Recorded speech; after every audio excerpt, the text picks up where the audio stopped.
এক দেশে ছিল এক রাজা। রাজা ছিলেন শান্তশিষ্ট ও ন্যায় বিচারক একজন মানুষ। তার ছিল 7 জন চাকর। তারা রাজবাড়িতে নানা কাজ করত, ঝাড়ু দেওয়া, রান্না করা, বাগান দেখা, ঘোড়ার যত্ন নেওয়া ইত্যাদি কাজ। কিন্তু একটা বিষয় ছিল অদ্ভুত। তাদের মধ্য থেকে একজন চাকর বেশি বেতন পেত, আর বাকি 6 জনের বেতন ছিল কম।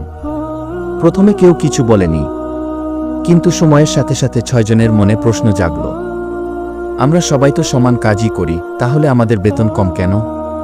তাদের মধ্যে থেকে 2 জন রাজার কাছে গিয়ে বলল, মহারাজ, আমরা 7 জন একই পরিশ্রম করি, কাজ করি সকাল থেকে রাত পর্যন্ত, তবু একজন বেশি বেতন পায় আর আমরা কম।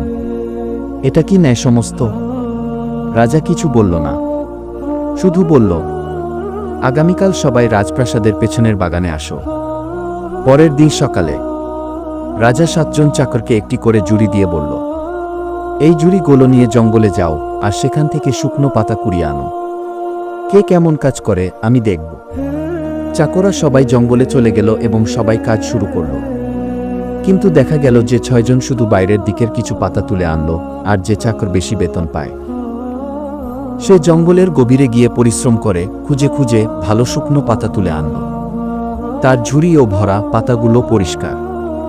সবাই রাজপ্রাসাদে ফিরে এলো।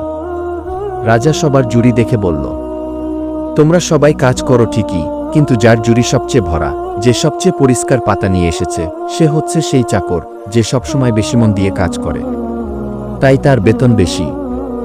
এবার 6 জন চাকরা চুপ হয়ে গেল। তারাও বুঝল, সমান কাজ নয়, মন দিয়ে কাজ করাটাই আসল। এখানে আমরা শিক্ষা পাই যে বিচার কখনো বাইরে থেকে দেখা যায় না। মন দিয়ে দায়িত্ব নিয়ে কাজ করলে বিচার আপনার পক্ষেই হবে।